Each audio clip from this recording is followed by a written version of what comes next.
जिनकी लीलाओं में ब्रह्मादिक देवता सब जिनकी माया के वशीभूत हैं, वह परमात्मा सत्य स्वरूप है।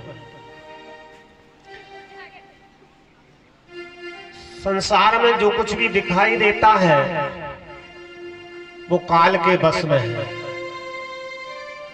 काल माने समय भी होता है कि वो सब समय के बस में है। समय अनुसार सब विलीन हो जाते हैं, लुप्त हो जाते हैं। उन्हीं परमात्मा में से सब सृजन होते हैं और उन्हीं परमात्मा में सब विलीन हो जाते हैं। ऐसे सतस्वरूप भगवान की हम वंदना करते हैं। श्रीमद् भागवत जो कल्प वृक्ष स्वरूप है, निगम कल्प तरोरि गलितम फलम सुख मुखाद अमृत द्रव संयुतम पिबत भागवतम रसमालयम मुहुरहो रसिका भुवि भावुकः। वेद जो कल्प वृक्ष स्वरूप हैं, उन वेदों में जो भागवत रूपी फल लगा है वह सुखदेव जी के द्वारा इस पृथ्वी पर हम सबको प्राप्त हुआ है। उस फल में जो रस है, उस रस का पान हमेशा करते रहना चाहिए। कुछ लोग कहने लगे, महाराज यह तो बताओ, आप जो कहते हैं कि भागवत निरंतर सुनते रहना चाहिए, ये कब तक सुनते रहे? अभी बद्रीग्राम में हो रही है तो यहाँ कथा सुन रहे हैं, कभी दूसरी जगह होने लगेगी तो वहां सुनेंगे। तो कथा कब तक सुनते रहना चाहिए? तो विद्वानों ने कहा, देखो हमारे शरीर के लिए जैसे भोजन की आवश्यकता है, ऐसे ही हमारे शरीर में बैठे हुए आत्मा को परमात्मा के चरित्रों के सुनने की आवश्यकता है। इसलिए भगवान की कथाओं को सुनकर के जो अघा जाते हैं, मानो उन्होंने उस कथा का सार नहीं जाना, उसका रस उनको प्राप्त नहीं हुआ। भगवान की कथा के सुनने के रसिया कौन है? रामचरित सुनबे को रसिया, रामचरित सुनबे को रसिया,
कथाओं को सुनकर के तृप्त हो जाते हैं। जय जय श्री राम, जय श्री राम। उन्होंने कथा का रस नहीं जाना, सार नहीं जाना। इसलिए जब जहां समय मिले उस समय को गंवाना नहीं चाहिए, भगवान की कथाओं को सुनते रहना चाहिए।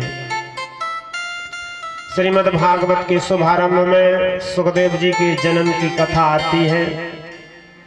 भगवान सुखदेव किस तरह से हमारे लिए और हमारे मुख्य श्रोता जो कथा के हैं परीक्षित जी महाराज, उनको कथा सुनाने के लिए किस तरह से धरातल पर आए। तो मैंने कल भी बताया था कि देखो, संस्कार तो गर्भ से प्रारंभ हो जाते हैं। भगवान सुखदेव जी महाराज के आने का किस तरह से कारण बना, वह भी कथाओं के माध्यम से ही आए। एक समय देवर्षि नारद कैलाश पर्वत पर पहुंचे। कौन? देवर्षि नारद कैलाश पर्वत पर पहुंचे। उन्होंने देखा कि भगवान शिव प्रभु की आराधना में बैठे हुए हैं। जाकर के नारद जी पार्वती जी को वंदन करते हैं, प्रणाम करते हैं और शीघ्रता से वापस होने लगे। तो पार्वती जी ने कहा, महाराज आप जल्दी ही आए थे और जल्दी से लौट करके जा रहे हैं, अरे थोड़ा रुकिए, भोजन करिए, जलपान करिए। अब नारद जी जब एकांत का समय पाते हैं, उन्होंने विचार किया कि आज भोलेनाथ तो समाधि लगाए बैठे हैं और देवी पार्वती जी फुर्सत में हैं, उनके लिए ऐसा कोई मंत्र फूंक जाऊं जिससे इन दोनों की अनबनी हो जाए। तो कुछ लोग घर में झगड़ा कराने में बड़ा चतुर होते हैं, झूठ मूठ की बात कोई ना कोई कान में फूंक देते हैं।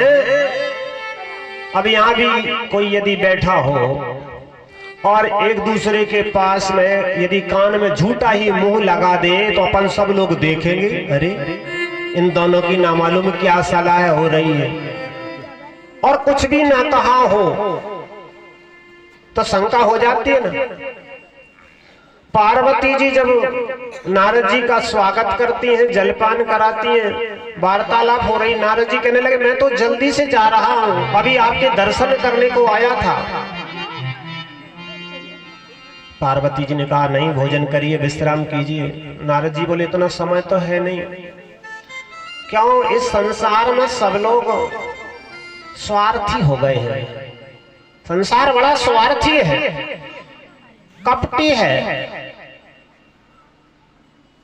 सत्य बात तो कोई बताता भी नहीं है।